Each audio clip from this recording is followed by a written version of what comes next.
Dear student, आज हम basic part second diversity of seed plants में origin and evolution of angiosperm के बारे में डिटेल में स्टडी करेंगे। इस लेक्चर से पहले हम पढ़ चुके हैं कि origin and evolution of angiosperm में प्रेजेंट जो टाइम के जो एंजियोस्पर्म हैं उनका इवोल्यूशन कैसे हुआ है।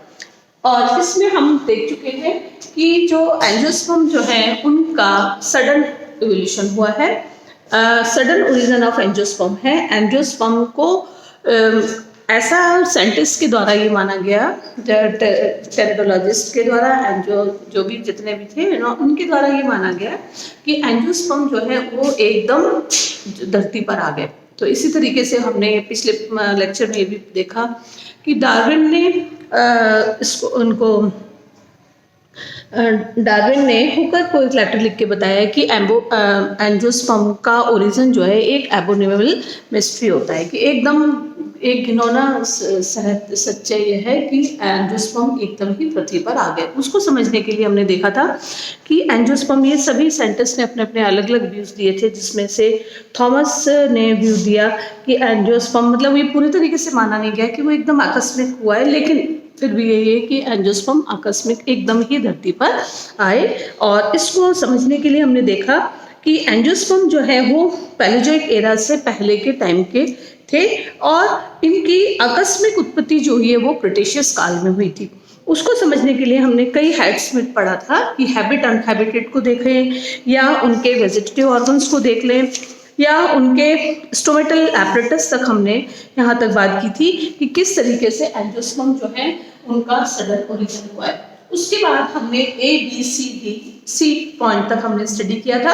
आज हम स्टार्ट करते हैं नोडल एनाटॉमी को देखते हुए। हम देखते हैं कि नोडल, अगर हम उसकी नोडल एनाटॉमी को स्टडी करते हैं तो उसमें देखते हैं कि कैसे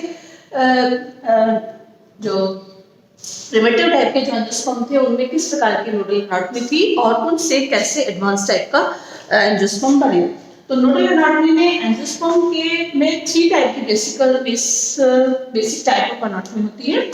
एक है ट्राइनेकुलर टाइप, मल्टीनेकुलर टाइप और यूनिनेकुलर टाइप। तो इसमें कुल मिला के 3 प्रकार की नोडल एनाटॉमी को हम स्टडी करेंगे। एंजियोस्पर्म में यूनिनेकुलर, ट्राइनेकुलर और मल्टीनेकुलर होती है।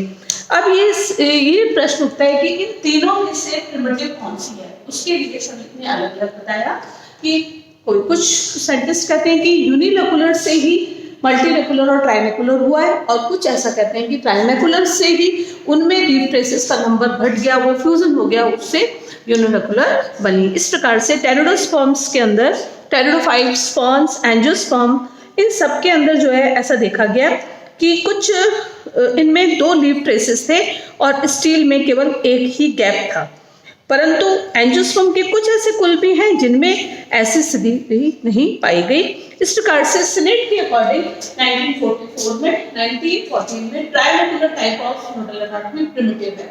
सिनेट के अनुसार जो त्रिवृत्त जो प्रकार की है एक नोडल एनाटॉमी के अंदर लीफ ट्रेस जो प्रेजेंट हो, तब उसको हम ऐसे नोडल एनाटॉमी को ट्राइनेकुलर कहेंगे। तो सिनेट के अकॉर्डिंग ट्राइनेकुलर एनाटॉमी जो है वो प्रिमिटिव है, उसी से ही यूनिनेकुलर और मल्टीनेकुलर बनी। तो मल्टीनेकुलर जो होगी वो एडवांस टाइप की आपके नोडल एनाटॉमी होगी। इस प्रकार से मुजेंटा ने 1959 में इन्होंने बताया था कि मैग्नोलियंस के अंदर मल्टीनेकुलर कंडीशन मिलती है, यानी मैग्नोलियंस के अंदर मल्टीनेकुलर बहुरिक्तिकी का पाया जाना वो उसका प्रिमिटिव कैरेक्टर होता है। और हम जानते हैं कि मैग्नोलियंस ऑर्डर जो है वो प्रिमिटिव ऑर्डर होता है।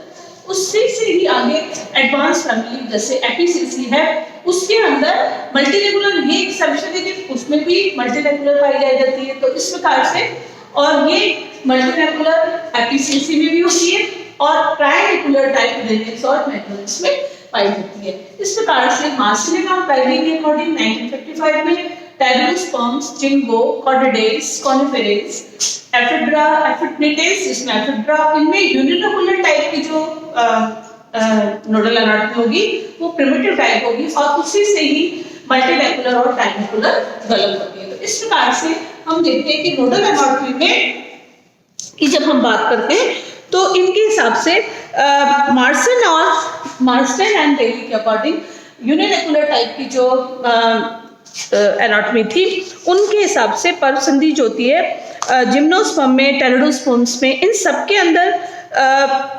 यूनिलेकुलर टाइप की जो नोडल एनाटॉमी थी वो प्रिमिटिव कैरेक्टर था। और जैसे जैसे डेवलपमेंट प्रोसेस हुआ, इवोल्यूशनरी ट्रेंड्स देखे गए, तो उसके हिसाब से यूनिलेकुलर जो थी उसी से ही मल्टीलेकुलर और ट्राइनेकुलर टाइप की नोडल एनाटॉमी का विकास हुआ। इसमें कैसे हुआ कि यूनिलेकुलर के अंदर लीफ ट्रेसेस जो थे वो फ्यूज हो गए और जितने भी लिटरल जो लीफ ट्रेस थे उनका एडिशन हुआ। और इस संरचना के अंदर ऐसे देखा गया है कि कुछ जो एंजियोस्पर्म जिनमें जो वैसे स्लेस थे उनके अंदर भी ये इस प्रकार की, जैसे रेनेल्स ऑर्डर के अंदर इस प्रकार की नोडल एनाटॉमी मिली।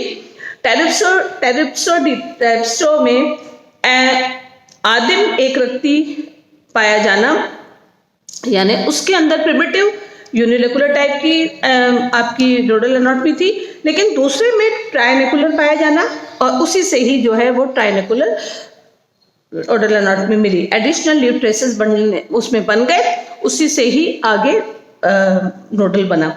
इस प्रकार से जितने भी प्रिमिटिव एंजियोस्पर्म थे उनमें एक रिक्ति की यूनिलेकुलर, नोडल और 2 लीफ ट्रेस पाए जाते थे, जो एंजियोस्पर्म विकास की एक आधारभूत पर्वसंधि वाली रचना होती थी। इस प्रकार से हम जब इवोल्यूशन ऑफ प्रेजेंट एंजियोस्पर्म देख रहे थे उनका सडन ओरिजिन में हमने डी पॉइंट पढ़ा नोडल एनाटॉमी।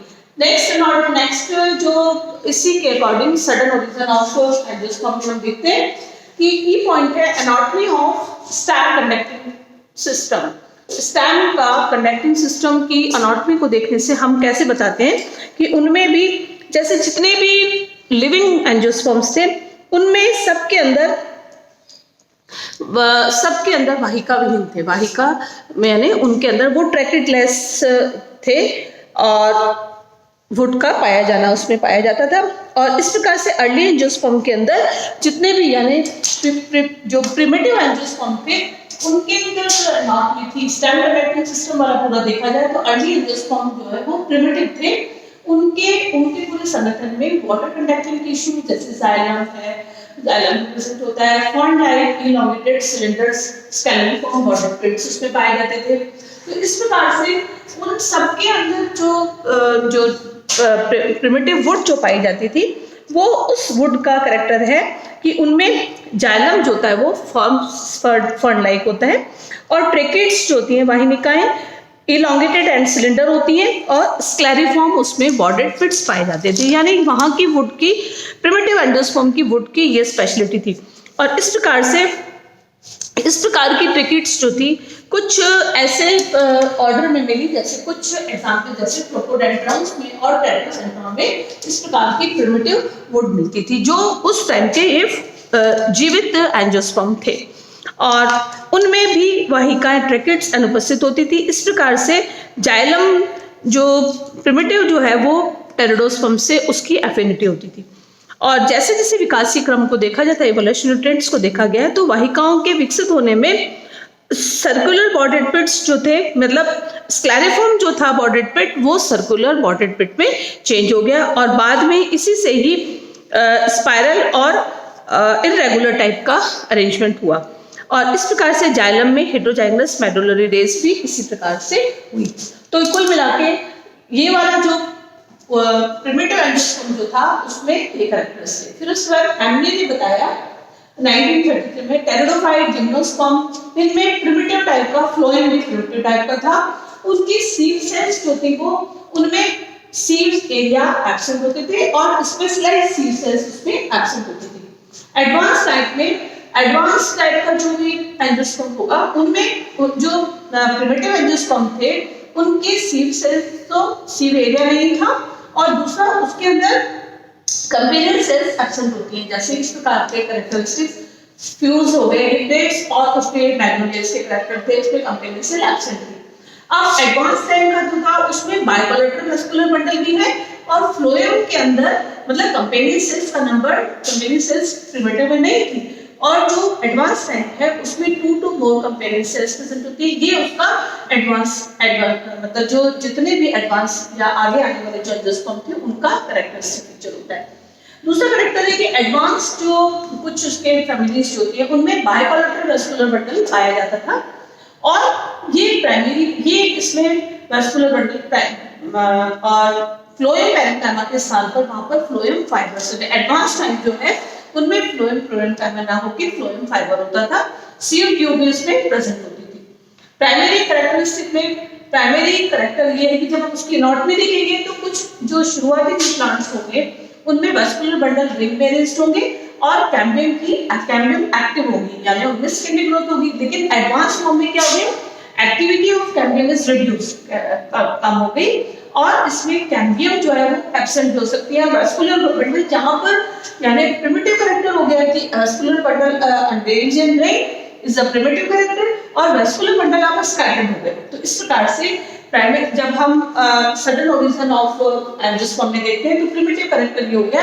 अगर हम उसकी एनाटॉमी के साथ से देखेंगे तो वेस्कुलर बंडल रिंग में अरेंज्ड होंगे, कैम्बियम एक्टिव होगी, लेकिन आगे एडवांस फॉर्म में क्या होगा, वेस्कुलर बंडल अरेंज्ड रिंग ना होकर स्कैटर्ड हो जाएंगे और उसकी एक्टिविटी भी नहीं होगी और कैम्बियम एब्सेंट होगी। तो इसलिए हम देखते हैं कि सभी डायकॉट्स के अंदर सेकेंडरी ग्रोथ होती है और मोनोकॉट्स के अंदर सेकेंडरी ग्रोथ नहीं होती है, एक्सेप्शनली कुछ प्लांट्स में वेस्कुलर होती है। इस प्रकार से जब उनका ओरिजिन देखा जाता है तो टेलिडोफाइट, फिर उसके बाद जिम्नोस्पर्म हुआ, जिम्नोस्पर्म के बाद डायकॉट आए, डायकॉट जो है प्रिमिटिव एडवांस दोनों होंगे, उन्हीं से ही मोनोकॉट बना। तो प्रिमिटिव एंजियोस्पर्म जो थे उनमें एनाटॉमी डायकॉट प्लांट जैसी थी, डायकॉट की कैरेक्टरिस्टिक्स हम देखते हैं एनाटॉमी कैसी थी। अब आता है नेक्स्ट, हम अगले स्टेप पर पहुंचते हैं, जब उसी के कंट्रीब्यूशन में हम देखते हैं इवोल्यूशन ऑफ प्रेजेंट एंजियोस्पर्म जिसमें सडन ओरिजिन है। इसका ई के बाद एफ पॉइंट देखते हैं, general floral structure. General floral structure में हम देखते हैं कि जो प्रिमिटिव एंजियोस्पर्म था उनका उन्हीं सभी प्लांट्स में, जैसे हम रेनेज में भी देखते हैं, तो उसका फ्लावर कैसा, उसका रिसेप्टिकल जो होगा उसका ब्रॉड होता है, ब्रॉड रिसेप्टिकल है।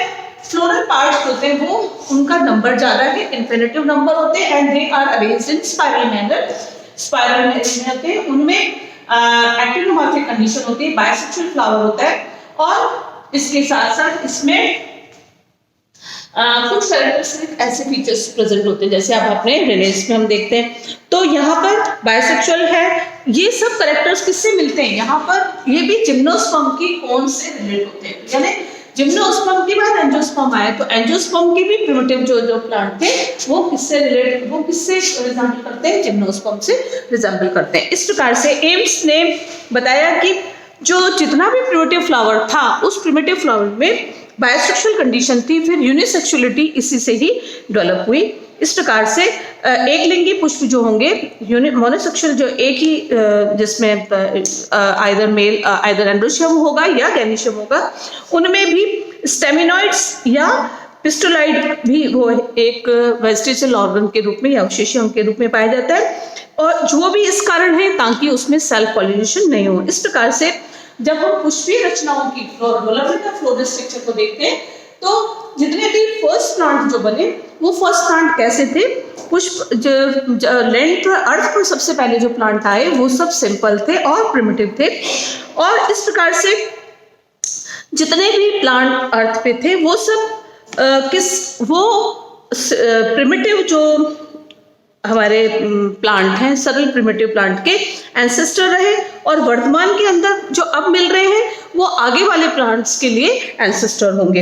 इस प्रकार विकास के प्रक्रम में हमने देखा था कि कॉम्प्लेक्सिटी जो आती है वो प्रोग्रेसिव डेवलपमेंट के कारण होती है। मतलब आगे आगे जैसे हम लोग प्रोग्रेसिव डेवलपमेंट में हम दो तरह से देखेंगे, प्रोग्रेसिव और रिट्रोग्रेसिव। प्रोग्रेसिव का मतलब होता है सिंपल टू कॉम्प्लेक्स जाना, तो और विकास क्रम में ऐसा भी हो सकता है कि रिट्रोग्रेसिव डेवलपमेंट हो, कॉम्प्लेक्स टू सिंपल होना। तो इस प्रकार से विकास क्रम में पादपों में जो रचनात्मक जटिलता का बढ़ना वो तो प्रोग्रेसिव डेवलपमेंट के एवोल्यूशन के अंतर्गत आएगा, और कुछ पादपों में विकास के द्वारा स्ट्रक्चर सिंप्लिसिटी भी आ गई, इसका मतलब उसमें रिट्रोग्रेसिव एवोल्यूशन होता है। इस प्रकार से ऐसा देखा जा सकता है कि अगर एक डायरेक्शन में रिट्रोग्रेसिव हो रहा है तो दूसरे में प्रोग्रेसिव हो, तो हो सकता है कि एक ही प्लांट के अंदर रिट्रोग्रेसिव और प्रोग्रेसिव दोनों ही डायरेक्शन में डेवलपमेंट हो। जैसे हम एग्जांपल देखते हैं कि एस्ट्रेसी में बाह्यदल पुंज का रिडक्शन होना वो, और साथ साथ में फ्लावर का छोटा होना, उसके साथ साथ उसमें इन्वोल्यूशन से घिरे हुए एक बड़े इन्फ्लोरेसेंस का बनना तो ये दोनों कंडीशन होगी, एक में रिट्रोग्रेसिव हो गया, एक में प्रोग्रेसिव। तो एस्ट्रेसी फैमिली जो होती है उसमें दोनों ही कंडीशन एक साथ ही सूचक होती हैं कि उसमें प्रतिक्रमण और ये रिट्रोग्रेसिव और प्रोग्रेसिव दोनों प्रकार का डेवलपमेंट होता है। इस प्रकार से ऐसा देखा जाता है कि एक साथ कई भी में पाए जाते हैं। जैसे हम देखेंगे रेननकुलेसी फैमिली है तो वैसे तो उसमें सारे प्रिमिटिव कैरेक्टर हैं कि ब्रॉड रिसेप्टिकल है, नंबर ऑफ फ्लोरल पार्ट्स ज़्यादा है और उनमें एपोकार्पस कंडीशन होती है। लेकिन सिनकार्पस कंडीशन जैसे एग्जाम्पल इसी में एक्सेप्शन हो गया कि नाइजेला में सिनकार्पस कंडीशन होगी और एपोसाइनेसी में देखा जाए तो वहाँ पे एपोकार्पस कंडीशन होती है। इस प्रकार से पुष्पों की सामान्य रचना में भी विकास क्रम में कितनी सारी चेंजेस हो सकते हैं। तो ये आज हमने इस लेक्चर में ये पढ़ा कि नोडल एनाटॉमी के अकॉर्डिंग और anatomy of stem conducting tissue and general floral structure के आधार पर हम कैसे बताएं कि इवोल्यूशन ऑफ एंजियोस्पर्म कैसे होता है। Thank you.